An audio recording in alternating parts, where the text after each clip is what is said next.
Ethan. Welcome to the August 10th Planning Commission.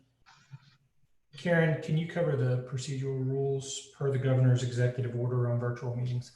Yes, Mr. Chair. So I'm Karen Rennick, and I'm Deputy Director of the Regional Planning Agency, and I'm sitting in for John Bridger, and I'm as the secretary today. In response to the governor's executive order for conducting virtual meetings, this meeting is being recorded and also streaming live on the RPA's YouTube channel if you prefer to view the meeting that way. The link is in the chat box, which you can find at the bottom of your screen. As part of the executive order, any votes must be by roll call, including a roll call vote to establish a quorum at the beginning of the meeting. Can you go ahead and conduct I that roll call? can, and I'm just confirming that Blythe Bailey's joined before I start. Okay, Ethan Collier. Here. Y.L. Coker. Present. Todd Lehman. Here. Adam Verone. Present. Chris Mabey. Chris Mabey. Here. Blythe Bailey. I am here, and sorry, I was Karen. Darren Ledford. Here. David Matthews. Here. Mary Kay Hyatt. Here. Jimmy Parks. Here. Barry Payne. Thomas Palmer. Present. Mr. Chair, we do have a quorum. Thank you, Karen. Since we are conducting this meeting virtually, the RPA staff will be assisting the applicants and members of the public with how to sign up for speaking. Please follow the instructions in the chat box on your screen for how to register. Displayed on your screen is a list of the members who have already signed up to speak. If you have already signed up, you do not need to register with staff. We will give until 1:20 for people to sign up before we proceed with the cases.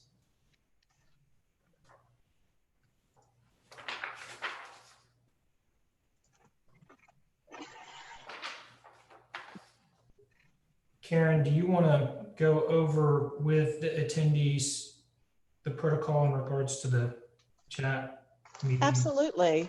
There is information posted in the chat box. If you're an attendee and looking for the chat box at the bottom of your screen, should be an option. You might need to wave over your screen to have the option pop up.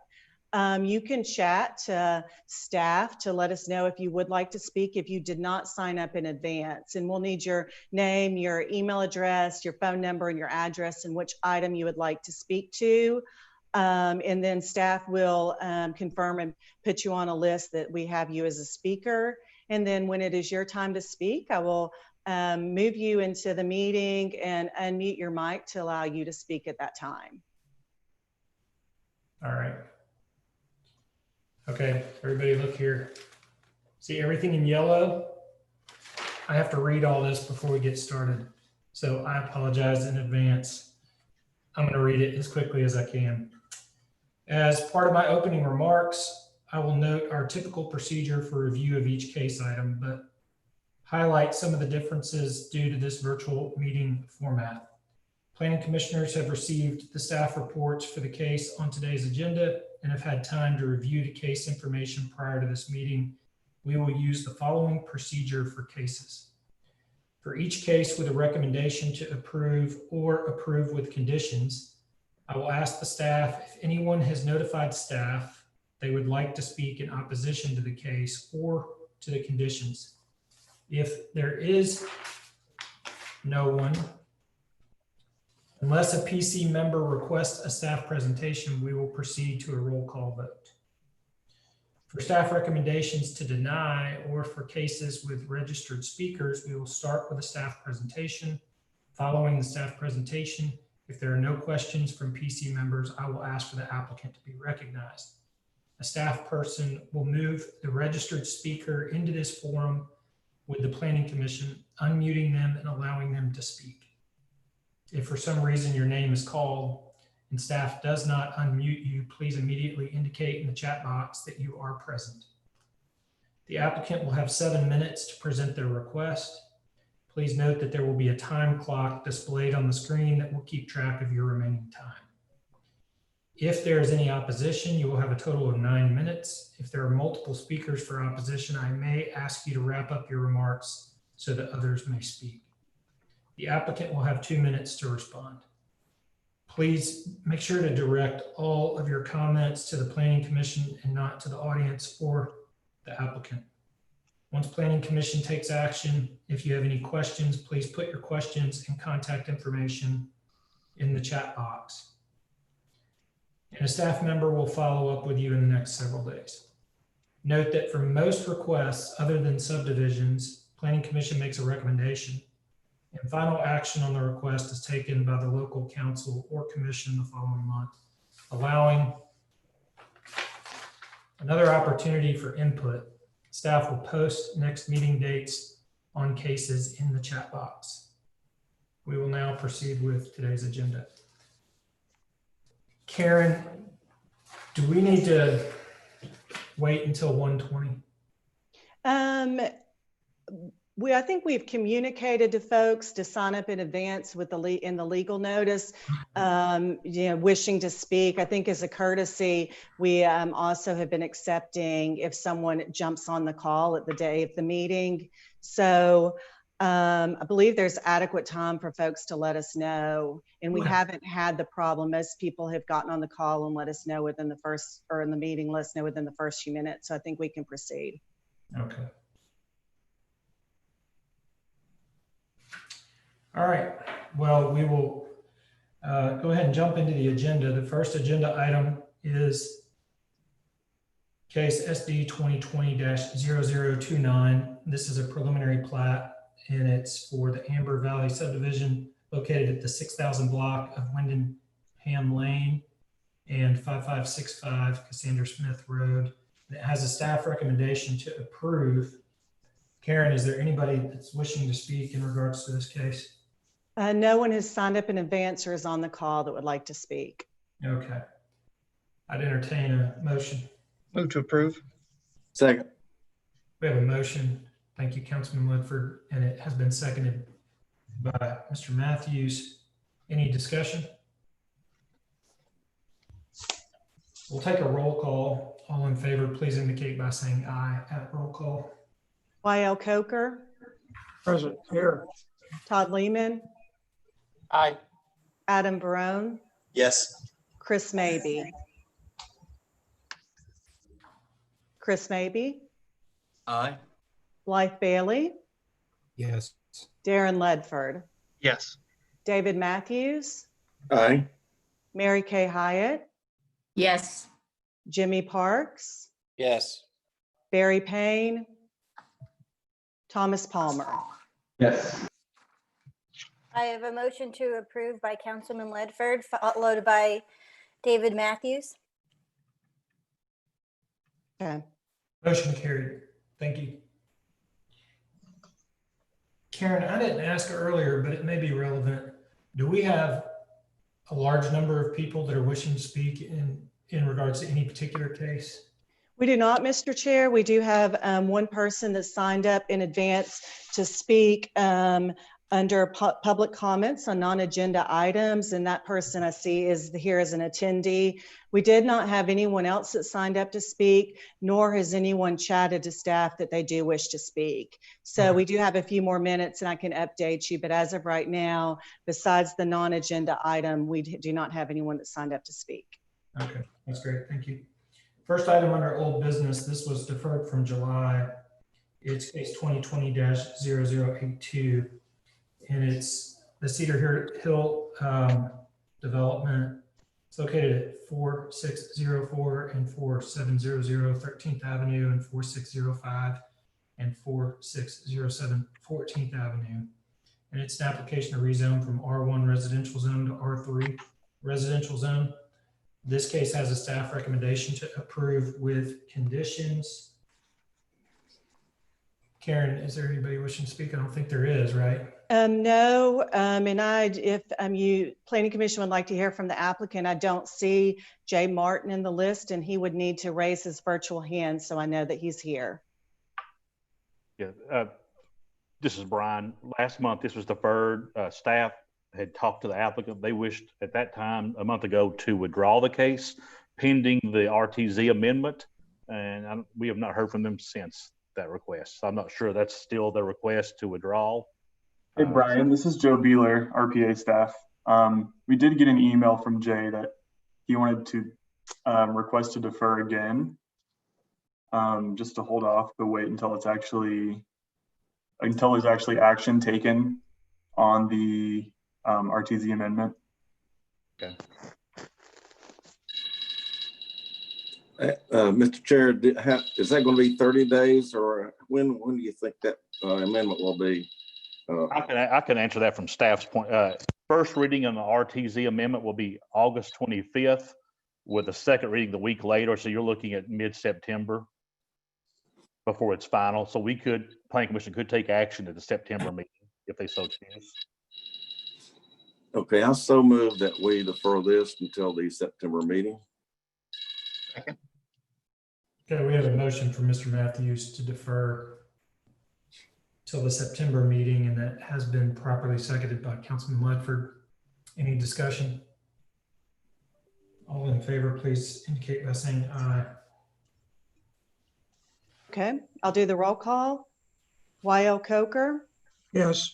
Todd Lehman, Yes. Adam Barone, Yes. Chris Maybe, Aye. Blythe Bailey, Aye. Darren Ledford, Yes. David Matthews, Aye. Mary Kay Hyatt, yes, Jimmy Parks, Yes. Barry Payne, Thomas Palmer. Yes. That's a unanimous vote for deferral 30 days. Motion carried. All right, next item is our first item under new business, and it is a mandatory referral 2020-0086. And is located at 6808 Sawyer Road. And this is for a right-of-way abandonment and has a staff recommendation to approve. I don't think there's anybody present to speak on the case. No, sir. And so I would entertain a motion. So moved to approve. Second. Got a motion to approve from Councilman Ledford, and I think Y.L. Coker jumped in there with a second. Any discussion? All in favor, please indicate by saying aye. Okay, Y.L. Coker, Yes. Todd Lehman, Yes. Adam Barone, Yes. Chris Maybe, Aye. Blythe Bailey, Yes. Darren Ledford, Yes. David Matthews, Aye. Mary Kay Hyatt, yes, Jimmy Parks, Yes. Thomas Palmer. That's a unanimous vote to approve. Motion carries. Next case on the agenda is mandatory referral 2020-0087, and this is located at 1210 Highland Drive and is also a right-of-way abandonment. This has a staff recommendation to deny. Is the applicant present? He is. All right. Before we hear from the applicant, if you can go ahead and pull him in. Mr. Schultz, can you take us through this case? Yes, sir, I can. This is a request to abandon a right-of-way, an alley right-of-way in North Chattanooga. The purpose is to combine properties. Here's the aerial view of that property or the alley location. It's located in the 1200 block of Highland Drive in North Chattanooga. Here's a view of the alley that's existing today. The applicant wishes to close a little portion to the back of this picture where the detached garage is located. Here's another view. The alley is to the right. This connects to another alley that actually connects to the public street in North Chattanooga, which is Highland Drive. This is another view of the alley that's existing. The proposed alley that's being abandoned is just to the left of this picture. This was supplied by the applicant. This is showing the alley to be closed and the direction and arrows of the adjacent property owners who actually use or utilize the alley for access. This is another portion of the material supplied by the applicant. As you can see, it indicated by the yellow lines on the map. That is the existing alley right of way that exists today. What the applicant is actually asking to be abandoned is this portion where the gray or silver car is located. So it's this little portion here. The applicant is asking that that be abandoned. Everything else would remain open. And you can see this adjacent property owner, which has a detached garage with parking, also utilizes these alleys as access to their property. Currently zoned R1 residential. Everything to the north, south, east, and west in this property is zoned R1. Staff looked at this, and as well as CDOT. This did not go through CDOT's normal review process. So CDOT's comments, they would not support the request. Let's see, let me close my screen. This request was not reviewed through CDOT's pre-application process, so no further background information was provided. This comes from CDOT. The respective alleyway, while classified as unopened, is currently used and facilitates rear access to the property of 1213 Westwood Avenue. Without this right-of-way spur, 1213 Westwood Avenue would be left without vehicular access from the public right-of-way, as it has no driveway access from Westwood Avenue due to topography and existing retaining wall.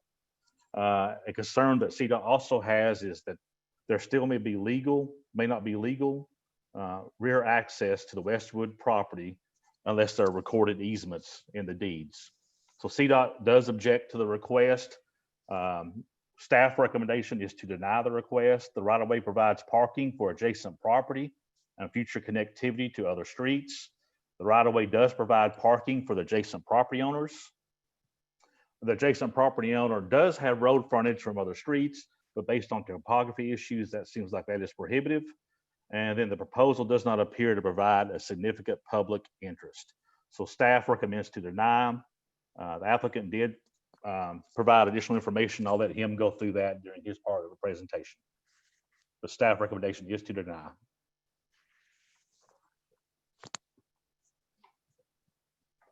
Thank you, Mr. Schultz.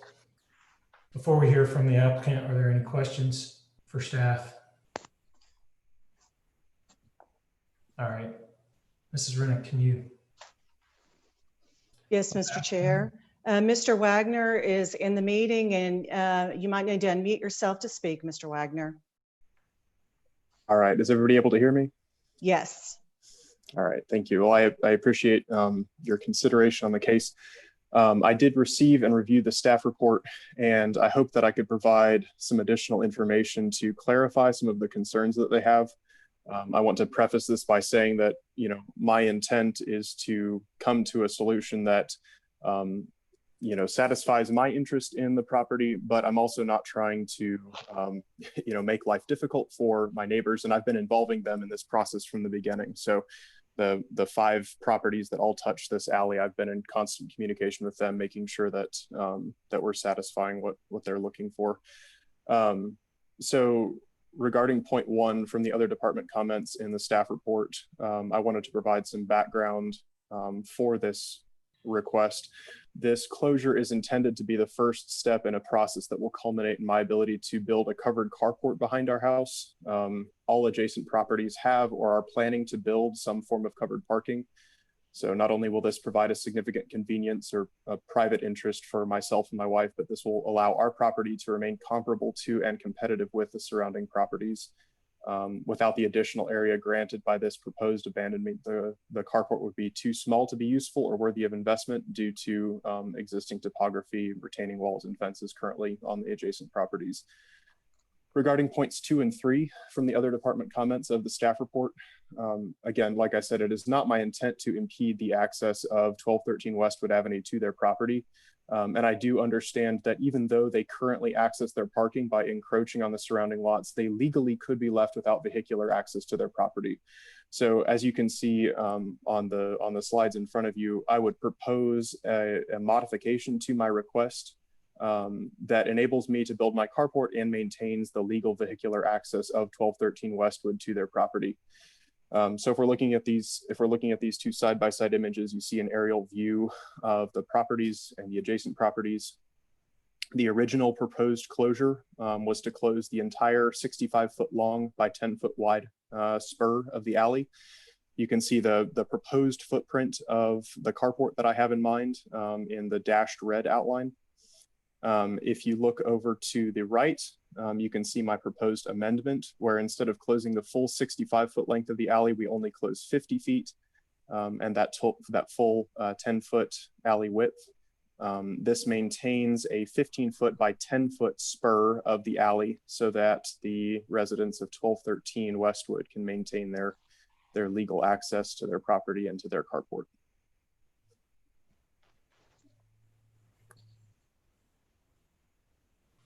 All right. Thank you, Mr. Wagner.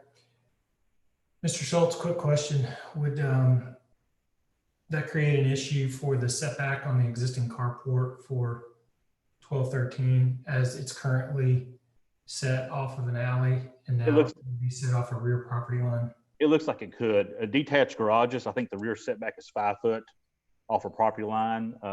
If that's 10 foot wide, he'll gain 5 foot. It'll be close. Of course, it's would be an existing situation, be sort of grandfathered in. It'd be legal non-conforming. Yes. Okay. As long as they maintain a 5 foot side or rear setback. Okay, and then does Mr. Wagner's drawings and all include the fact that the alley would be split right there and not all go to his side of the property?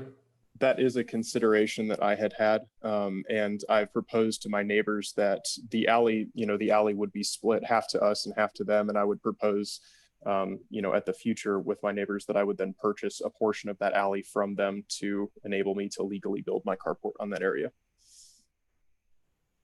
Okay. Are there any other questions for the applicant?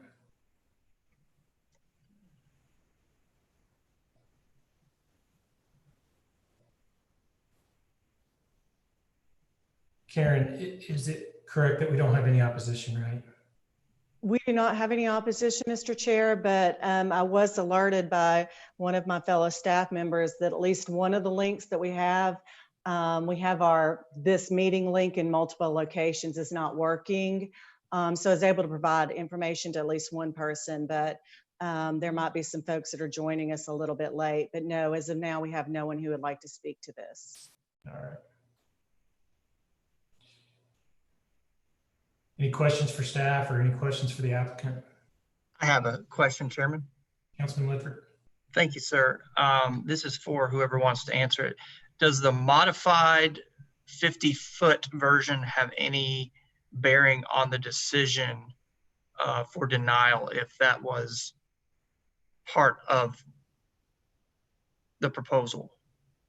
Speaking on behalf of RPA, I would say no, it does not change our recommendation because it would still, there's still issues that need to be worked out in terms of potentially landlocking folks, adjacent property owners. Okay. So let me go to this question then, and trying to help out all the way around. Since there are continuous issues that RPA, is that correct? Staff is seeing? Correct. Would a deferral on this to allow time to work out 30 days be helpful? We cannot defer. The applicant can ask for a deferral. I understand. Sounds like he has talked to the adjacent property owners. There's no opposition at this time. CDOT may have a Blythe, maybe Commissioner Blythe, Bailey can answer. I was thinking perhaps a temporary use permit is another option to be able to put a detached garage in that abandoned alleyway. Okay. Okay, can we maybe look at that option? And if we were to go with that option, how would that be presented in this format? This case would have to be withdrawn. That would actually go straight to, I believe, CDOT staff can act on that. At one time, that used to come from City Council. I'm not sure that's the case anymore. Maybe Mr. Bailey can answer that question for me. That's correct. Mr. Schultz, temporary uses are administered through CDOT administratively. Okay.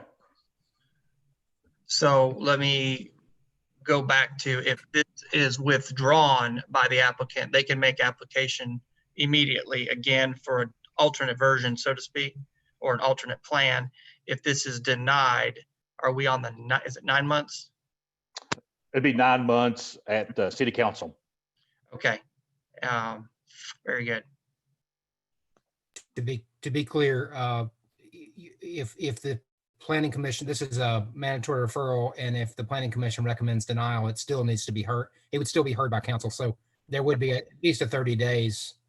I would just offer that sometimes when there's issues, we can work through them in between planning commission and council. I'm happy to try to do that.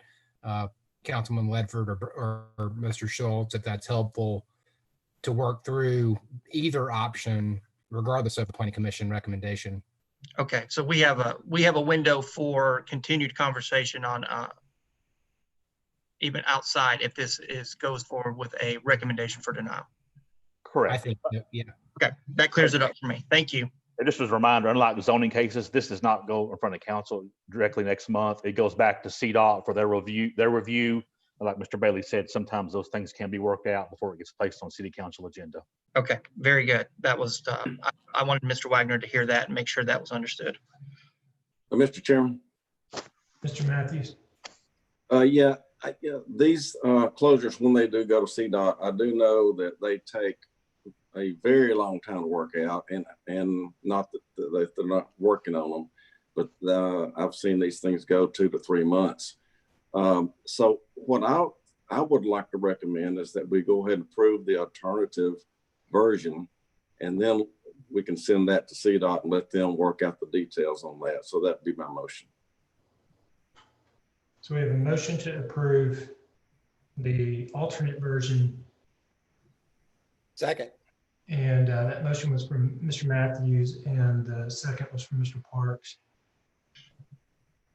Mr. Schultz, do you have enough information in regards to this motion, in regards to the second version being enough? Yes, we'll have to write a new legal for this case, but we have enough information. If you are actually acting on the map that's on the right, which is 10 foot wide by 50 foot long, we do have enough information. Okay, thank you. Any discussion? All in favor? I was just going to add, Mr. Chairman, that I, based on, I normally would go with the staff recommendation in this case, but I think based on what I'm seeing, a recommendation for approval seems reasonable, so I'm going to support it for that reason. Okay. Any other discussion? All in favor, please indicate by saying aye. Okay, Y.L. Coker, Yes. Todd Lehman, Yes. Adam Barone, Yes. Chris Mabey, Aye. Blythe Bailey, Yes. Darren Ledford, Yes. David Matthews, Aye. Mary Kay Hyatt, yes, Jimmy Parks, Yes. Thomas Palmer. Yes. That's a unanimous vote for approving the alternate or applicant's version. Motion carries. Next case on the agenda is case 2020-0088, and this is located at 7302 Jarnigan Road. It's an application to rezone from R4 special zone to C2 convenience commercial zone. This case has a staff recommendation to approve with conditions.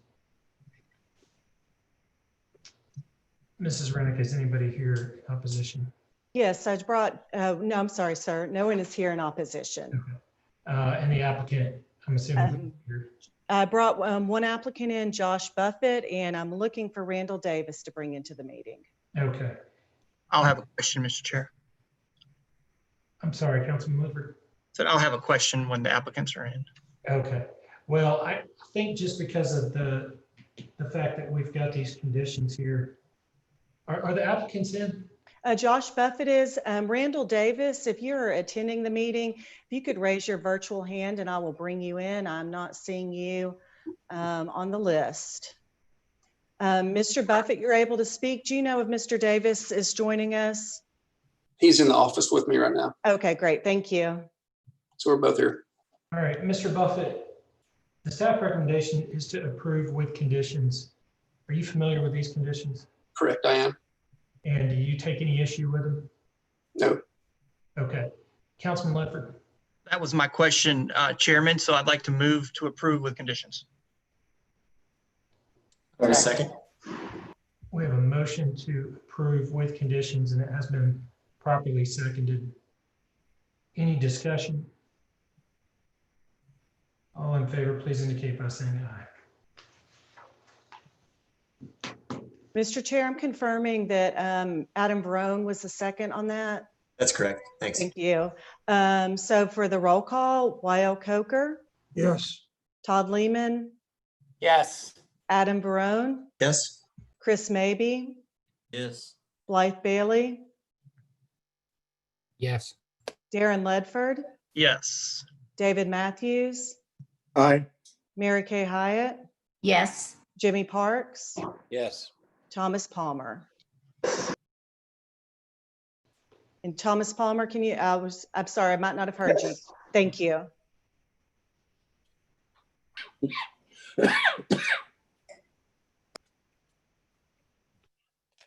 Emily, just confirming that that was a motion to Yes, approve. approve with conditions unanimously. Thank you, Karen. Thank you. Motion carries. Next case on the agenda is case 2020-0089. This is located at 4413 Jersey Pike. And I'm sorry, it's located at 4409 Jersey Pike. And this is an application to rezone from O1 office zoned into light industrial zone. In this case, has a staff recommendation to approve with conditions. Mrs. Rennick, is the applicant present? Yes, Mr. Hageman is in the meeting and should be able to speak. Mr. Hagman, are you familiar with these conditions?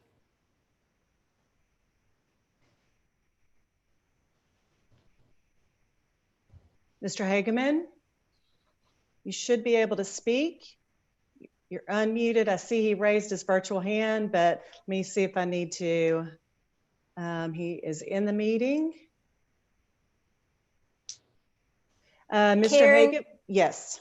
Colin Johnson also just emailed requesting to also speak on behalf of the applicant. So Okay. if Mr. Hageman isn't available, Colin may I'm be going to allow Colin Johnson. You're in the meeting and you should be able to speak. Yeah, can you hear me? Yes, and are you speaking on behalf of the applicant or Mr. Hageman? Sure. He and I have discussed the conditions. The only concern we have, just due to the topography on the site, is if we could somehow get condition 3 reworded to 35 feet from finished floor elevation. The grade out there on the site slopes such that on the really low end of the site where we have a little bit of a foundation wall, that may constrain us just a little bit. All right. Thank you. Are there any questions for the applicant? Yes, sir, I have one, Chairman. Councilman Ledford. Thank you, Chairman. This is to the applicant, not a question, but if a point of procedure. Before this comes to council, I have talked to Councilman Gilbert, and he has requested that you reach out to him. He has not been advised of this project from the applicant, number one. Number two, that a meeting be held with some of the adjacent property owners, i.e. community, and he would respectfully ask that that takes place before it comes to city council. So I would just want to note that for the record. All right. Thank you, Councilman Ledford. Mr. Chairman, Mr. Matthews. yes, to the applicant. How would the condition on number 3, how would he reword that? The height shall be measured instead of the average finished ground level, just the height shall be measured from the finished floor elevation of the slab. Finish. Okay. Okay, thank you. And I'm messaging with the applicant right now, and that request, Mr. Ledford, is something we can do. Great. Thank you very much. Any other questions for the applicant? Any questions for staff? I guess the only other thing I'll say, and I don't know how valid it is to point it out, but this little sliver of land, if you could look at it on an aerial photograph, is purely just an existing retention pond. If you can see right there, basically that retention pond exists and we're going to maintain it. And so it's just going to now be part of the property that is already currently zoned in. So that pond essentially separates the office land from the M land. I guess it's currently zoned M2. And so because it's sort of a natural divider to begin with, that's where we chose to set it. The pond's not going anywhere, and certainly nothing's going to be built over top of it anytime soon. All right, thank you. What's the will of the commission? Mr. Chairman, I'd like to move to approve with the reformed or at condition number 3 with the language to the finished ground level or the finished floor elevation from slide. finished floor elevation. Thank you. I'm looking at 2 screens here.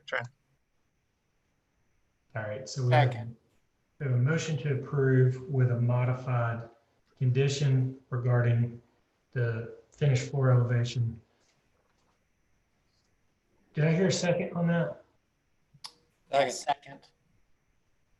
Okay, so we've got a motion from Councilman Ledford and a second from Mr. Lehman. Any discussion? All in favor, please indicate by saying aye. Lyle Coker, Yes. Todd Lehman, Yes. Adam Barone, Yes. Chris Maybe, Aye. Blythe Bailey, Aye. Darren Ledford, Yes. David Matthews, Aye. Mary Kay Hyatt, yes, Jimmy Parks, Yes. Thomas Palmer. Yes. I have a unanimous vote to approve with staff's conditions with the exception of a revised condition number 3. Motion carries. Thank you, everybody. Next case on the agenda is case 2020-0090, and this is located at 251 Riverside Avenue and is an application to rezone from R1 residential zone to RTZ residential townhouse 0 lot line. And this case has a staff recommendation to deny. I'm assuming there's no opposition present. There is not, Mr. Chair. We did reach out again just to remind folks and give them a little more time if they wanted to sign up to speak. We do not have anyone that wishes to speak in opposition to this case, and the applicant is present. Okay, thank you. Mr. Schultz, can you take us through this case? I certainly can. This is case 2020-90, the request to rezone from R1 residential zone to RTZ residential townhouse 0 lot line zone for a proposed residential development. Number of acres is approximately 1.62 acres. Number of residential units is 21 with a total of overall count of 24 lots. That is a density of 12.9 dwelling units per acre. Location of this is 251, 269, and 275 Riverside Avenue. It's currently a vacant piece of property. To the north is single-family detached residential and railroad right-of-way. To the east is vacant land and industrial. To the south is industrial uses, and to the west is vacant land and single-family detached dwellings.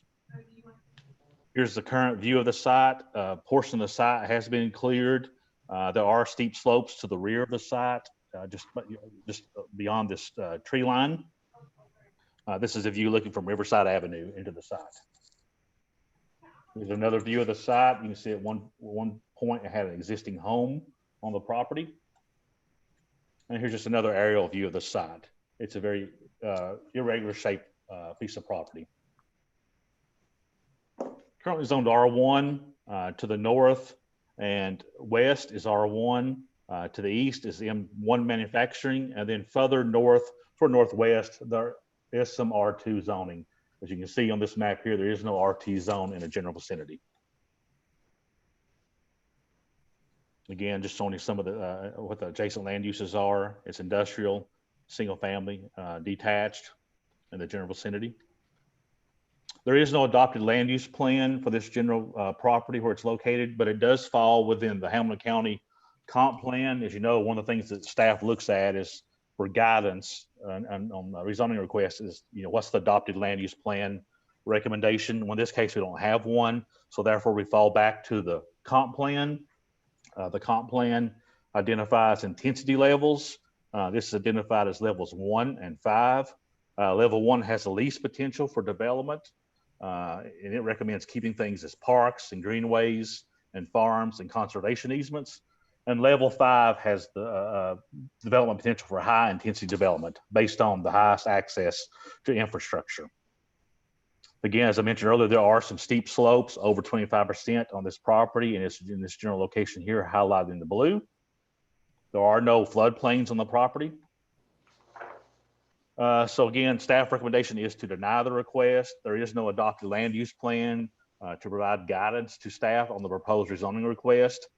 There is heavy industrial uses nearby and an active rail line adjacent to the site that has the potential to introduce nuisance issues for any potential buyer of these lots. Riverside Avenue, this is the main of the key, is a very narrow street that may not be able to accommodate high intensity residential uses with multiple curb cuts. There's 21 curb cuts onto Riverside Avenue. Again, Riverside Avenue is very narrow, so that could cause a concern.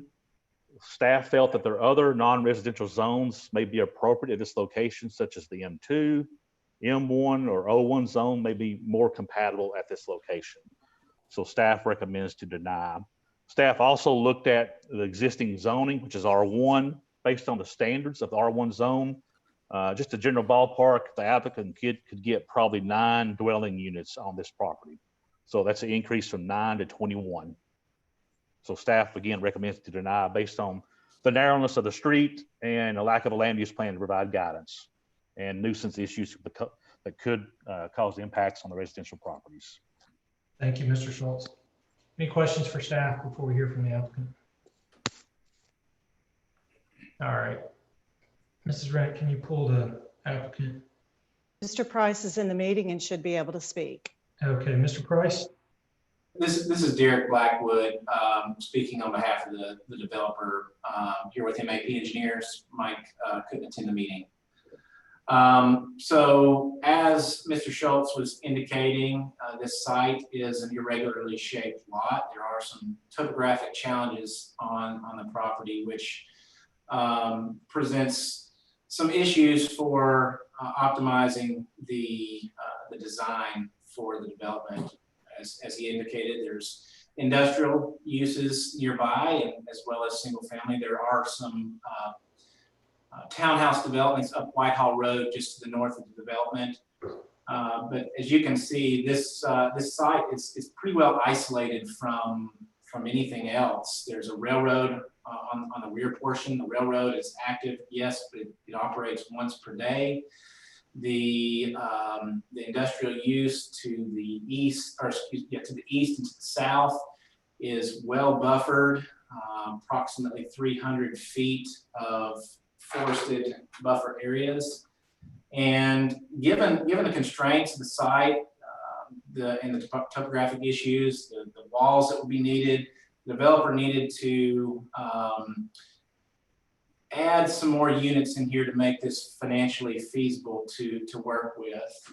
So you can see that our plan is to try to work with the odd shape, the setback issues that we're dealing with. We're gonna have some retaining walls in the back of these units. We've not heard of any opposition to the development. And we think this is a great transition zone from the industrial use to the lower density residential, given the buffering that we have, given the proximity to Highway 27.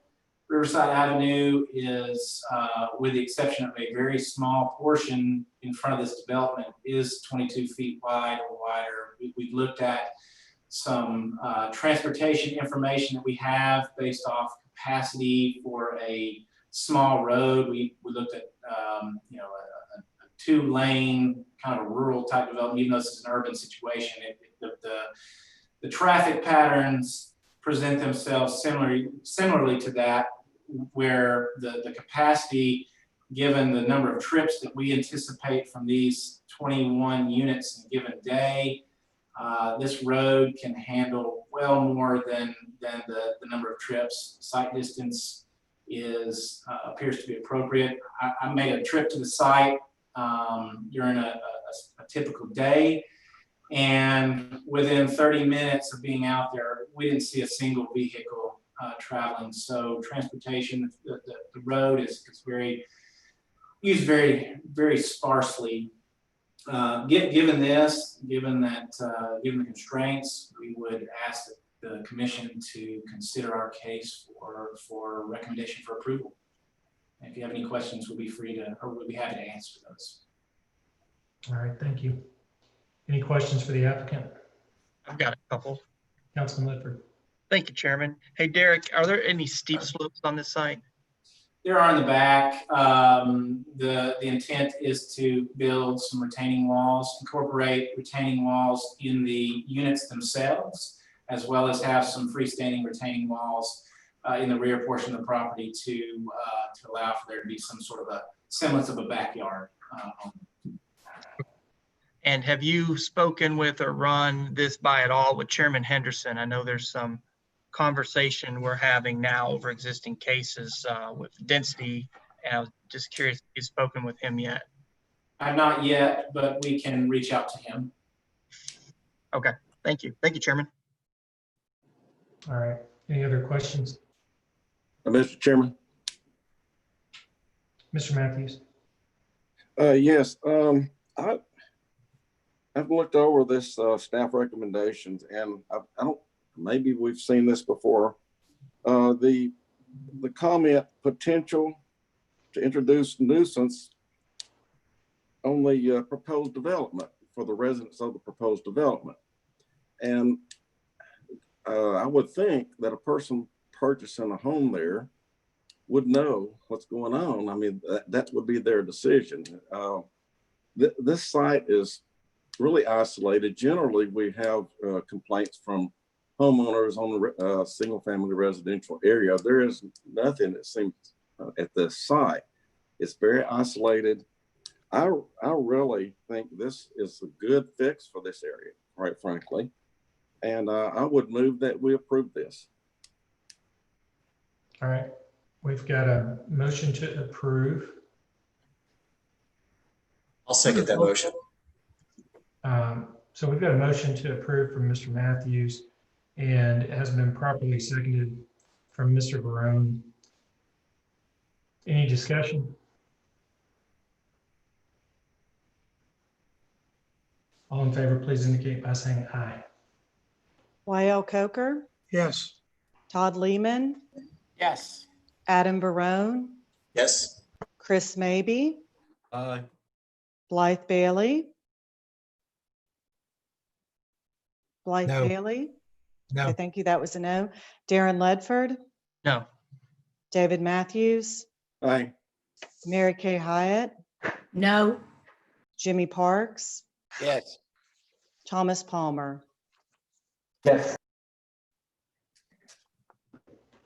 Motion passes 7-3 with an approve. With Ledford, Bailey, and Hyatt voting no. Thank you, Emily. Motion carries. Next case on the agenda is case 2020-0092. This is located at 1006 East 14th Street. Mr. Chairman, excuse me, this is Brian. We skipped case 91. I skipped case 91. Well, I'm not going to say who did. We just somehow we just jumped ahead. Maybe it's. Well, I know how Gail likes to be very last on the agenda. And Oh, I'm with you. I'm with you. being the public servant that she is, I know that she fully understands that most of the other people on this call have responsibilities outside of their public service. So I'm sure she's fine with waiting to the end. Actually, I'm just kidding on all of that. We'll back up and cover case 2020-0091. And this is an application for rezoning from M2 Light Industrial Zone to UGC Urban General Commercial Zone. And this has a staff recommendation to approve with conditions and is located at 1815 East Main Street. Mrs. Rennick, is there any opposition? There is not any opposition, Mr. Chair. A few minutes ago, we were alerted the chat function might not be working, so we chatted out to let folks know that if they do want to speak, to let us know, but it's been several minutes and we have not gotten any more feedback on that. So we do not have anyone here in opposition. I will state if there's any attendees on the call or in the meeting that do want to speak to a case, to go ahead and let us know as soon as possible, but we haven't seen anything. Okay. And I know Gail's on this call, right? I thought I saw Gail earlier. Tyler Yount is on the call and will be speaking. And Gail, if you are on the call, Gail Hart, if you could raise your virtual hand and I will bring you in, but Mr. Yount is in the call. Yes, Gail unfortunately has an illness in the family that she had to tend to today. So I'll be representing the city, Tyler Yount from the mayor's office at the city of Chattanooga. So real quickly, this is, I have a little bit of a presentation because there is a project tied to this rezoning and I wanted to set a little context for the commission. If you go to the next slide, we have been working with the AIM Center, who is a nonprofit that does psychosocial rehab for people with mental illness, and the Vecino Group, which is a development group from Kansas City that develops affordable housing and supportive housing. They came to us wanting to build a 60-unit development with permanent supportive housing, 60% AMI or less for all the units, with 15 of those units set aside for people with mental illness. And AIM Center would provide support services every day for those individuals at the property. They asked us for city-owned properties that could be used for this project. We gave them a list of 6 properties that fit their criteria. AIM Center and Vecino Group reviewed those and found that 1815 East Main was the most ideal property for this development. So back in February, the council passed a resolution that authorized us to develop a land donation agreement to AIM Center for this project. We would donate this land. Next slide. And they applied for low-income housing tax credits, the 9% allocation, and were informed that they did not receive funding for that round because the site was not properly zoned and AIM Center did not yet have proper control of the land. So to put them in a better position to finance this project, which we think is greatly needed in our community, we wanted to properly zone this property, both for this project and if this project doesn't work out, for future projects like this on this site, and also negotiate this donation agreement. It will be contingent upon the partners being able to raise the adequate financing for the project, but we do want to move forward with donating the land as well. So next slide. So we are doing this request both for this specific project, but knowing that this project may or may not happen. We also think that this rezoning properly aligns with the Area 3 vision of the Main Street corridor. This is a city-owned property that used to be the Arcade Beauty site. It is now a brownfield. It was donated to us in 2009. We surplused it in 2016 and put out an RFP with no responses. And so the city does have the authority to donate this land to a nonprofit, and that is what we intend to do. We currently use this as a storage space, and it is zoned M2. With the UGC zoning, we would still be able to keep this use as well as housing. Continue. So there is somewhat of a precedent. You can see to the west, UGC properties rezoning. It's kind of moving up the corridor. We see more and more kind of denser housing projects moving up to to this block of Main Street, so we think it fits well in the context. Next slide. Next slide.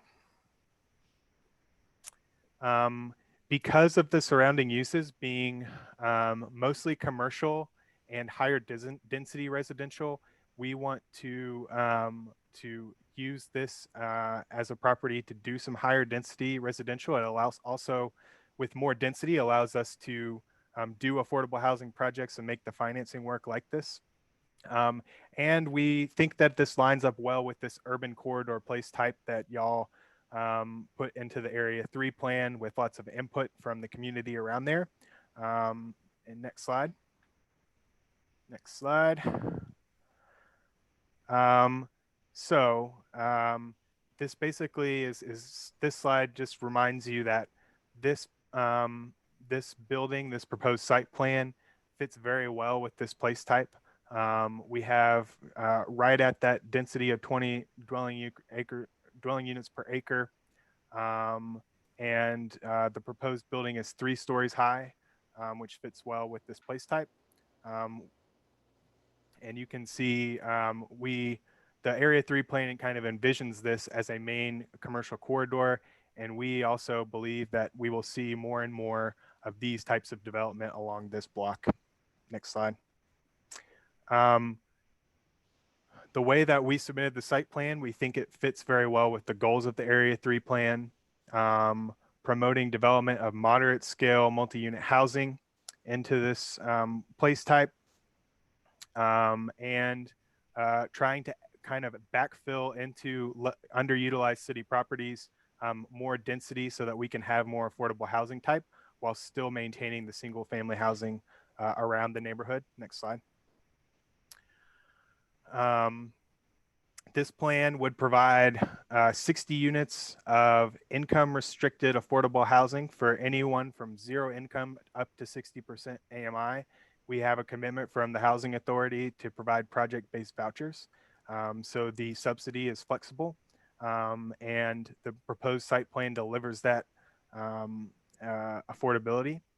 We're also using a underutilized city-owned property to achieve some of these goals that the residents told us they wanted to see. Next slide. And finally, adding density to this makes a better, higher quality of life. It adds the likelihood of increased transit reliability, more frequent transit. It adds a nice buffer. And most importantly, the proposed site plan will add a green space, a public space to the property. So we think by moving forward with this rezoning, we can kind of achieve the vision that the Area 3 plan saw for this being a very walkable mixed use area. Next slide. I'll also point out that the proposed site plan has a building with glass that fronts most of the property along Main Street.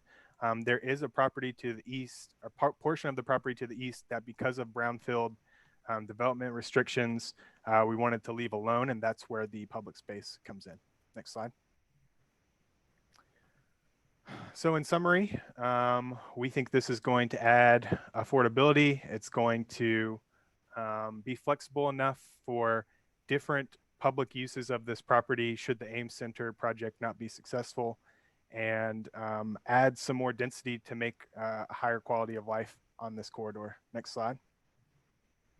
Next slide. All right, so this is our site plan. You can see the public space there to the east. We have asked for 3 stories. The reason for that is because it gets us that 60 unit number, and financially, Vecino Group cannot make this project work with 2 stories or less density, just the way that it is to build affordable housing these days. So we do request that that restriction be lifted and we'd be allowed 3 stories here. The zoning will allow us to do that the way it's currently structured. We also have some common spaces like a community garden, this public park, and a nice sidewalk here fronting Main Street with a landscaped buffer. that we think will add a lot of community benefit beyond the folks who are able to live here, but to the neighborhoods surrounding it, and offer a really nice space that also has a buffered and kind of walks that density along the Main Street corridor down as we approach single family housing. So I think we're fine with the with all of the conditions except the height limitation. We would ask that the Planning Commission lift this condition, or if you want to maintain this condition, allow 3 stories, because otherwise we can't make an affordable housing project financially feasible on this space. Mr. Chairman, the staff clarify what that condition number 2 in terms of building height. The only portion of the site that would be restricted to 2 stories is within 30 feet of East 14th Street. So along this 14th Street, within 30 feet, the height restriction would apply. Beyond that, the height restriction would be 4 stories based on UGC. So staff's concern was trying to protect these residential dwellings of that front East 14th by restricting the height along 14th Street. All right, thank you, Mr. Schultz. I'll open the floor for questions here in just a second. I do have one. Mr. Yountz, what communication took place with the community on 14th Street and immediately around it in terms of neighborhood meetings that the city held, just to bring people up to speed on what the plans for this development were? Sure. We had a series of community meetings back in February when this project was put together to talk about the project itself, what the purpose was, and what Ames Center and Vecino Group planned to do. When we applied for this rezoning, we also met with the Highland Park Neighborhood Association, which is to the north, and actually this property is within their neighborhood boundaries, and Ferger Place Neighborhood Association to the southwest of this property, back in early July. So when we met with the neighborhood, we heard positive feedback. We had some questions, but no concerns or opposition that we heard during those neighborhood meetings. They really liked the green space, and they liked that we're adding housing while also providing supportive services to help people maintain that housing, and Ames Center has committed to keeping the property up to good shape, which the neighbors seem to like. Thank you. Mr. Schultz, I've got one other question, and then I'll open the floor. Do you think that looking at this site plan that the building's combined square footage is low enough for UGC? Because it looks to me like it would exceed the UGC square footage footprint requirement. It does. You're correct. It does exceed that. The city has an application to seek a deviation on September's PC agenda. They're aware of that, and they have made applications. So you will hear that as a planning commission next month for the deviation. How much of a deviation is that? Oh, I think they're at 50. Tyler can correct me if I'm wrong. I think they're at 54,000 square feet, maybe. And what's the UGC requirement? It can't exceed 12,000. So you're saying the UGC code does not allow anything over 12,000, and they're at 50,000? That's correct. Yep. The UGC has a square footage requirement of 12,000 square feet. Now, existing buildings are exempt from that, but this will be I'm assuming, a complete tear down, rebuild. They're aware of that requirement, and again, have applied for a variance or deviation next month. Let me pull the site plan to see what that size requirement is. Yeah, and I'll just add really quickly, we wanted to maintain that street frontage, to maintain kind of fidelity to the place type. So that's one reason for the square footage. The other is the height. We have to squeeze some density in here to make the project financially feasible. And we really couldn't find a good zoning tool to do this. So UGC seemed to be the one that offered us kind of the closest alignment to what we wanted to do. Thank you. Any other questions for the applicant? Councilman Thank you. Lippert? Yes, sir. Thank you. There you go. Hey, Tyler, did I hear you go on record saying there was no opposition to this project? Yes, at the neighborhood meetings that we had regarding this zoning, we did not hear opposition. No opposition in any of the hearings that we had at council? There was opposition about the project overall and council in February. Okay, I want to make sure that that was, you kind of went down a path there that I thought was a little inaccurate. So I want to make sure that there was noted on the record that there was opposition overall. Thank you. Yes, just not opposition to the specific rezoning request. So one other question I've got. I mean, I'll just go on record saying, I don't think there is anything more important for us to be looking at as a planning commission than a zoning application by the city reviewed by RPA. And I'm not saying anything other than exactly what I'm saying in regards to us doing what it is we're supposed to do. So if I'm a little long-winded here, I apologize in advance. But I'm surprised that staff did not address the fact that, you know, with this property having frontage on South Orchard Knob, South Hawthorne Street, and East 14th Street, this project still required a curb cut on East Main Street. And so why was, I'm just surprised with a project of this size, this much parking, and you know, that many frontages, that there wasn't any consideration given to a condition that there be no Main Street curb cut. Chairman, I could try to answer that. We did discuss that during staff review of zoning. We did discuss potentially adding a condition of no curb cut, but as Mr. Bailey's always cautioned us during these meetings, that his staff can capture that through permitting. So we didn't feel at that time it's appropriate to put a condition limiting access to Main Street or those other streets. That was staff's thinking. That because of the fact that that condition could, or it wouldn't, you're saying, I guess what you're saying is staff didn't feel like there needed to be a condition in the rezoning in regards to curb cuts because that can happen later in the process? Correct. That can be handled through permitting when CDOT reviews it for building permits, that they can limit curb cuts or control curb cut access. Okay. All right. I'll yield to the commission. Any other questions for the applicant?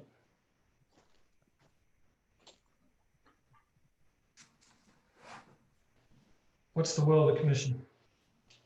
Mr. Chair, can I just confirm that we did not have anyone asked to speak to this in advance, and no one in the webinar is asked to speak? Thank you. Mr. Chairman, I move to approve. Second. Second. We have a motion from Mr. Matthews and a second from Mr. Parks to approve. Mr. Matthews and Mr. Parks, just to confirm that there was no changes to any of the conditions in your motion. I believe the 30-foot has been addressed. Well, I could ask the applicant if the 30-foot causes a problem there. We could reduce that to 25 if needed, but does that cause a problem? Mr. Chair, I'm bringing the applicant back in the meeting. Mr. Young, if you heard the question, you should be able to speak. Yeah, I would actually like to bring in Rob Holtzman from Vecino Group, who worked with us on this site plan, just to make double sure from his standpoint that that does not affect their current site plan. All right, well, it sounds like, are you saying you can do that right now? Is that what you're saying, Tyler? Yeah, Rob Holtzman from Vecino Group should be on this meeting somewhere. Yes, I've let Mr. Holtzman, I'm sorry, he is in the meeting and should be able to speak. Mr. Holtzman, you might need to unmute your mic. Yes, can you hear me? Yes. Yes, I was looking at that when I heard the 25-foot set or the 30-foot setback off of 14th Street. Unfortunately, I don't have a scale in front of me, and I think have the option to bring one more person into this who's actually our lead designer on this, who may have a scale on this and be able to tell us if we're within that 30 feet. It looks like we're in a safe place, but I would like to bring Mark Tuttle in if I could. Well, I don't know that that's necessary. We have a motion on the floor, it has been seconded, and if there needed to be any modification made to this, we are just making a recommendation to council. And between now and council, you can verify whether or not that creates any undue hardship. Is there any further discussion? Mr. Chairman? Mr. Matthews? Yeah, if I have one question on the for the designers there. At the entrance there from South Hawthorne, if you're having, I assume you have parking on one side. If you have parking on one side and a drive-through the other, I believe that is a standard 42 feet. So I believe the 30 foot would be okay with that. Do you agree with that? I do agree with that when I look at this and thinking about normal standards. Yes, I just haven't put a scale on it, but I do believe that we are in a pretty safe place here with the 30 feet. Yes, I do believe that the conditions will apply to my recommendation. Okay, so we have a motion and it has been seconded. Any other discussion? All in favor, please indicate by saying aye. Wyle Coker, Yes. Todd Lehman, Yes. Adam Barone, Yes. Chris Maybe, Aye. Blythe Bailey, Yeah, aye. Darren Ledford, Yes. David Matthews, Aye. Mary Kay Hyatt, Yes. Jim Parks, Yes. Thomas Palmer. Yes. I have a unanimous vote for approval with staff conditions. Motion carries. Next case on the agenda is case 2020-0092, and this is located at 1006 East 14th Street, and is an application to rezone from R3 residential zone to UGC urban general commercial zone, and has a staff recommendation to approve with conditions. Mrs. Rennick, I'm assuming there's no opposition present.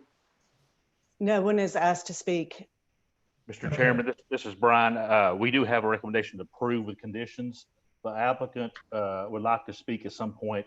She has proposed revisions to those conditions. Okay. Mrs. Rennick, can you pull in the applicant? Yes, Ms. Price, you're in the meeting and should be able to speak. I'm here. Ms. We Price, can hear you. I'd like to hear from Mr. Schultz, but before we do, can you just briefly tell us what modifications, and I mean briefly, what modifications you would have in regards to the conditions or suggested modifications? I'd like to reduce the residential to 50 rather than 70%, as we discussed on our June 12th Zoom meeting with Brian and John. I'd also like to revise condition of the 2 stories to read as 35 feet. And then I'd like to revise the language of office to office business. That's it.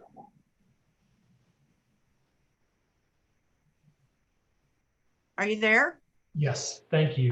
Sorry, I just had a big thing of thunder here. Okay. With that being said, I guess I do have one question. Mr. Schultz, Yes. why did staff have the condition of 70% gross floor area shall be residential? Is that primarily driven from the area plan? Yeah, it is. And you may remember this case from a couple months ago. This is at 14th and Fagan. At that point, I guess back in June, the site plan indicated, it wasn't really clear from the site plan how much residential or what percentage of residential would be incorporated into this site. At the same time, Area 3 was going through the adoption phase, and the mixed residential place type applies to this property. And as part of that, the mixed residential says predominant use is residential, with the secondary use being office or neighborhood commercial uses. So it wasn't clear from the site plan that incorporated that. Had some discussions back and forth at Planning Commission. Ultimately, Planning Commission made the recommendation to deny the request. The applicant withdrew the request prior to city council meeting, so meaning she can apply at any time. So that's what she's done. She's reapplied for the same zone. This time we have a different site plan that does indicate a little bit more of the residential component. And so these are the conditions that staff came up with during our review. Limit to residential and office uses only. The 70% gross floor was staff's attempt at trying to get a predominant mix of residential uses in this project. There is no magical number of 70 in the plan anywhere. It just says predominant use shall be residential, and there was the reason we stuck to 70%. We also have a maximum building height of 2 stories and commercial vehicle access from the alley only. That was staff's recommendation, so it's to approve. And I'll show you on this slide here, conditions 1 through 5 on the left-hand side of the screen. Those are the revisions offered by the applicant as of this morning, and the 4 on the right are what staff is recommending. Number 1 is essentially the same condition. We're just adding business to the office section. Number 2, I'm not really sure how LDO would enforce what a noxious or nuisance type business is. I don't know if there's a need for condition number 2 because number 1 is already restricting the use to residential and office. And then number 3 by the applicant, she's proposing 50%, we're proposing 70%. Then with regard to maximum building height, we're saying 2.5 stories. The applicant's saying 35 feet. Then number 4 and 5 on hers are basically the same condition. Thank you, Mr. Schultz. But so your report says 2 stories, not 2.5. Okay, I typed it wrong. I'm probably 2 stories. Okay, all right. Yep, I typed that wrong. It's 2 stories. Okay. All right. How, Mr. Schultz, how would you suggest that LDO would handle commercial vehicular access from alley only? What is that? That's an unusual condition to not only address where the vehicular access is coming from, but then to classify a particular type of vehicular access. Right. That's basically covered with the applicant's site plan. She showed on the application or her site plan. You go back to the site plan. She's showing like the parking to the rear and access coming off that alley. So that was the staff's attempt to make sure that happens. You could, if that is not a condition, the building could be pushed back closer to the alley and commercial traffic could come in off of East 14th Street, which again, that's more of a residential type street than commercial.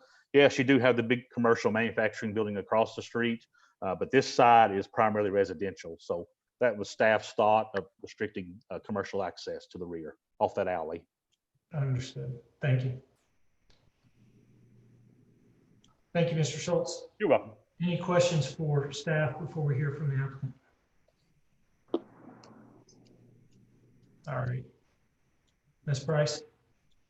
Those were my revisions. I've already read them. I feel like we've worked with the RPA. This is a legacy tenant on Main Street.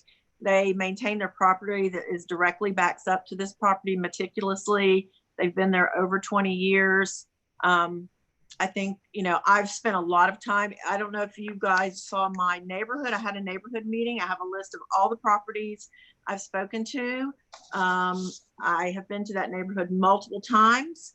I really don't have any opposition. Most people are apathetic, but I'll tell you the biggest comment I got from people, and I've documented this on a sheet, is that a lot of people didn't want to give me their name. And I've been to that street at least 10 times now. There's a lot of drug traffic on that street. I'm just going to say it. And everybody seemed very excited to have a new development there, especially that wasn't a huge development.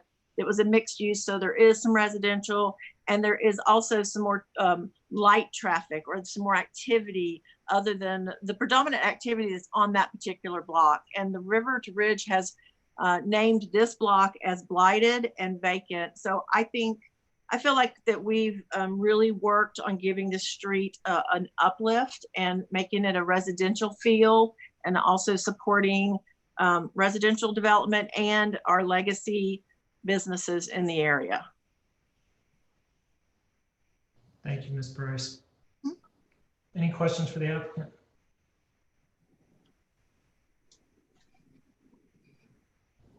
All right, what's the will of the commission?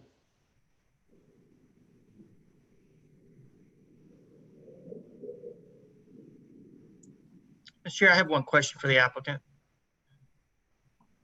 Councilman Ledford. Yes, Ms. Price, are you still on? Yes, I am. Thank you. Do you recall the last meeting with Councilman Byrd? And did he make any comments about this project? Because I know we've discussed it previously. Yes, I have spoken to him multiple times, and he really wanted me to speak to, the neighbors, which I've done, and Mr. Rudolph in particular, who owns 3 Correct. parks. So I have made 12 attempts to speak to Mr. Rudolph. I've personally been to his house multiple times, left notes, cards. He also owns a property right across the street that's had a zoning sign on it since 2007.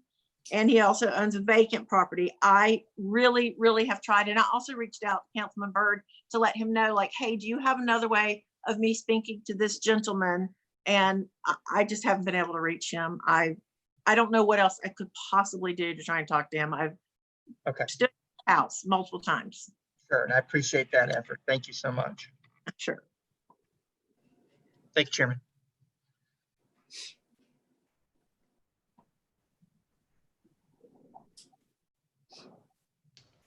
Chair, I'll go ahead. I'm going to go ahead and move to approve with the conditions, the revised conditions.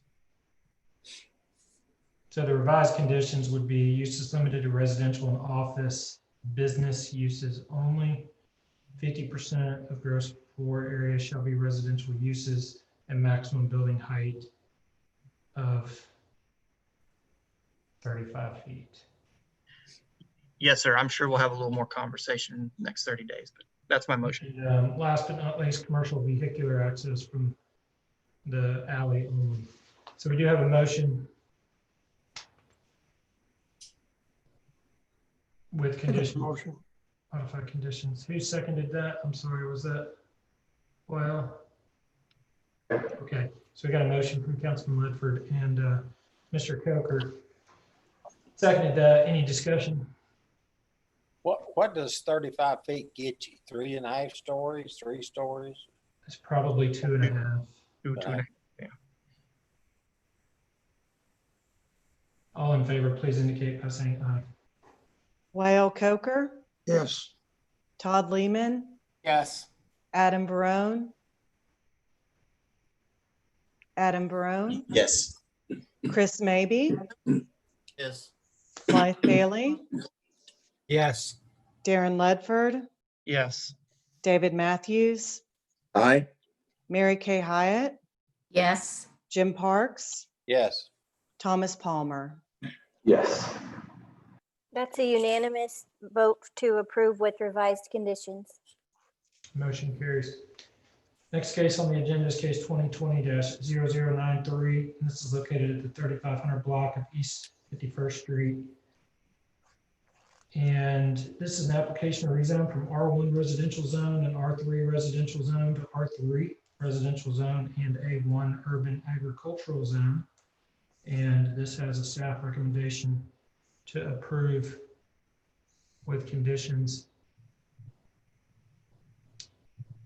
Mrs. Rennick, is there no opposition present? We have no opposition and the applicant is in the meeting.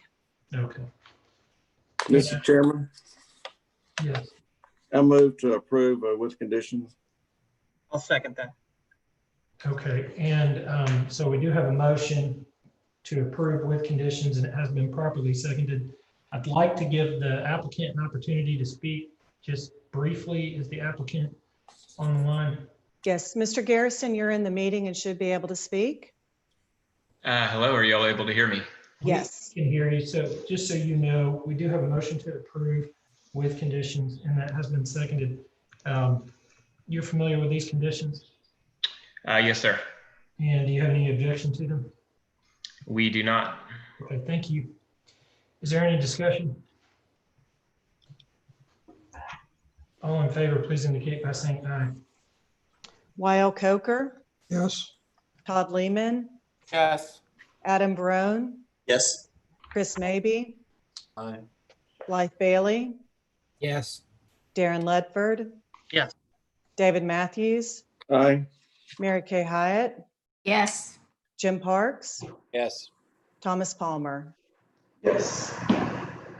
We have a unanimous vote to approve with conditions. Thank you. Motion carries. Regarding case 2020-0094 located at 4516 Cummings Highway. This is an application for a special permit for a single wide manufactured home and has a staff recommendation to approve. Mrs. Rennick, I'm assuming there's still no opposition? There is no opposition. Okay, what's the will of the commission?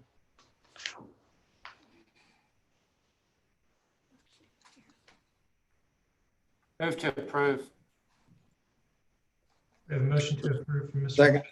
And it has been properly seconded by Mr. Parks, I believe. Or Matthews. Mr. Matthews, sorry. Any discussion? All in favor, please indicate by saying aye. YL Coker, Yes.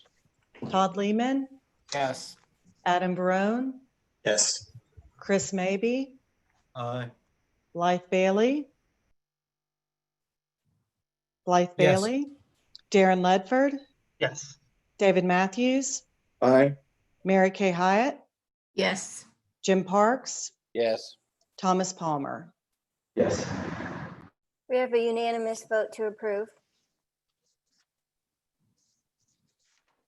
Thank you. Motion carries. We do have a time on our agenda for public comment on non-agenda items. And I understand there's somebody that wishes to address the Planning Commission. Yes, Mr. Chair. Robert McKay signed up in advance to speak. And Mr. McKay, I've moved you into the meeting to speak. Mr. Chair, do you want to have us set a time limit on this? And if so, the amount of time? I think we usually give 3 minutes. I'm fine with 3 minutes. Okay. I will start a timer on my phone. Thank you, members of the commission. Can you hear me? We can, thank you. Thank you. I appreciate you, your willingness to hear me on this non-agenda item. I currently reside at 2912 Brawley Place, which is in the River Knoll neighborhood. I am the Homeowners Association president of River Knoll. We, over the last 10 days, have just become aware of a development that was approved some time ago that fronts Hickson Pike in between River Knoll and Old Town and directly across from Rivermont neighborhoods. I have spoken to, I would say 90% of the homeowners in my neighborhood, the River Knoll neighborhood and the Old Town neighborhood, and to my knowledge, not a single individual within those neighborhoods was aware of this development. We recognize it's already been approved, but our concern lies even more so with the safety of Hickson Pike. I am looking at 2 traffic studies in the 2015 timeframe that indicate that Hickson Pike in the area we're discussing is extremely dangerous, and that any added complexity results in substantial increase to the risk of accidents along Hickson Pike. We have, my wife and I bought our home in River Knoll 3 years ago. We spent a year renovating it and have lived here 2 years. During the 2-year period that we have lived here, there have been 3 accidents on Hickson Pike that from the entrance into our neighborhood, I can stand and see the accidents, where the accidents occurred. And all 3 required vehicles to be towed, and 2 of them required multiple vehicles to be towed. We would like to find an avenue to discuss the conducting of an independent traffic study with recommendations coming out of it that would be implemented before any action on the development that is planned could be taken. And this is a shared concern among the residents of the three neighborhoods that I just mentioned. And so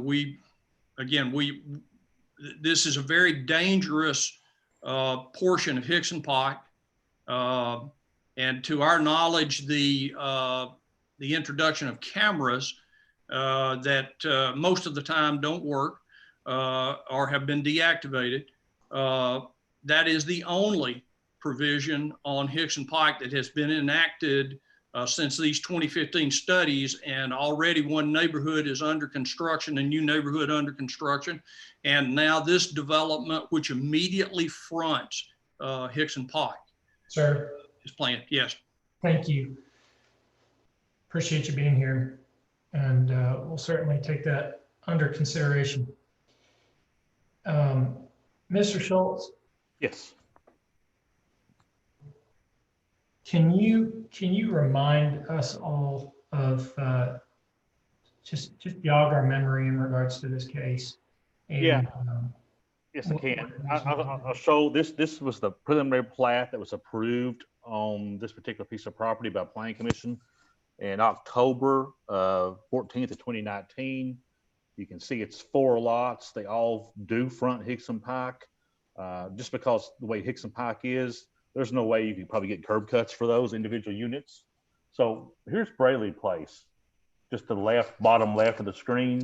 There's an existing right-of-way that exists right here. It's a public right-of-way that exists. That used to be Old Hickson Pike, that wrapped around Old Town. So the applicant in this particular case is using that existing right-of-way to do a private drive to serve as rear access to these 14 lots. This plat was approved with conditions. One of the conditions is approval of the preliminary plat is conditioned upon approval of CDOT for the intersection plan for the private access drive in Hickson Pike. So to my knowledge, that's not been done yet. So that has to be done before any final plat can be approved. Deceleration lane design and site distances will need to be submitted to CDOT for review and approval. That needs to occur. Turnarounds will be required at the beginning and end of the private drive as shown on the preliminary plat. This private drive is located just to the rear of this particular front right here. You see the turnaround here, it comes around. So the road actually fronts Hickson Pike. It's like a frontage road. So that was approved. I have talked to actually Dr. Kofer, I guess last week. I think he owns lot 1 of Braley Place. With one of his questions were, we were not notified. This always comes up previously with the previous subdivision. That was one of the issues too. We were not notified of the subdivision. Unlike the zoning cases, subdivision plats, we're not required to send notification letters to adjacent property owners, nor do yellow notification signs go up on the property. They do for zoning cases, but not for subdivision plats. Our notification process does include legal notice in the paper, which is the Hamilton County Herald, and posted on our agenda. I know that's not probably satisfactory to the adjacent property owners, but that's the requirements under state law. We don't have to notify. Now, if there was a variance to any of the subregs, yes, we would notify by letters. As far as the subdivision plat goes, we through state law are not required to notify adjacent property owners. That is where it is different between that and a zoning case. Mr. Schultz, I just want to add to that, the reason why you don't have to do a notification in regards to a plat is because and just make sure I get this wording right, but for the gentleman who's called and then other people who from time to time have questions about plats, when a preliminary plat comes in, it's either approved or not approved based on the rules and codes and laws that currently exist in regards to that property. That is correct. And then once that, I just want to add that, there is a legal right to develop a piece of property and a set of codes and standards to which it would have to be developed or subdivided or so on and so forth. And a preliminary plat is simply somebody doing what is already within their legal rights. Right. To do. Right? That's correct. That is correct. Okay. And my understanding, I just talked to Lisa, the subdivision coordinator. I misspoke. I thought they were using this, and she can correct me if I'm wrong. They're using a new right of way up here. It looks like they're coming in off that. Okay. Not Bradley Place. I misspoke. Okay. Is there any other questions for staff in regards to this? If I may, Mr. Chairman, let me just make a comment relative to preliminary plats and approvals based on conditions. I know that there was a condition on this that requires a certain amount of permitting through the city of Chattanooga, which I agree wholeheartedly and agree with the comments that have been made that it's a subdivision under, I'm assuming R1. So the property owner has certain rights to develop relative to meeting certain standards. I guess my only comment would be relative to whether some of those potential conditions are worked out prior to a preliminary plat approval through PC, and that's just a comment relative to. I do understand that we on occasion or even frequently do conditions with preliminary plats, but that would be my only comment, that I would recommend and argue that some of the more difficult things to be worked out prior to preliminary plat, not just specifically on this case, but on other preliminary plats. Thank you. Thank you. Anything else? All right. Moving on in the agenda, we have approval of the Planning Commission minutes of July 13th. I'd entertain a motion on our minutes. So moved. Second. So we have a motion from Mr. Lehman. Ledford. Okay, Councilman Ledford made the motion. Who made it? Who seconded? I did. I did, sir. Second, Matthews. Okay, all right. Thank you, Councilman Ledford. Mr. Matthews. Any discussion? All in favor, please indicate by saying aye. Y.L. Coker, Yes. Todd Lehman, Yes. Adam Barone, Yes. Chris Maybe, Aye. Blythe Bailey, Yes. Darren Ledford, Yes. David Matthews, Aye. Mary Kay Hyatt, Yes. Jimmy Parks, Yes. Thomas Palmer. That's a unanimous vote for the minutes. All right, motion carries. Thank you. Thank you, everybody. If there's no other business, I'd entertain a motion to adjourn. Hey, Before, Mr. Chairman, Mr. Parks? yeah. Hey, do we need to get back with the guy that had the comments or say anything back to him, or? I don't know if it would be helpful. I mean, I'm sure he heard our discussion after his comments. It might be helpful for somebody from staff to reach out to him and just let him know kind of what we have done in regards to approving a preliminary plat and what those next steps might be and what those are and so on. Staff will be glad to do that. And one other thing, and I don't know, I think, assuming all y'all have got an email from John about August 27th meeting, that has been canceled. Okay. Just to confirm. Okay. Anything else before we adjourn? All right. We do have a motion and it was seconded to adjourn. All in favor can just sign out. Thank you, everybody. Thank you, everybody.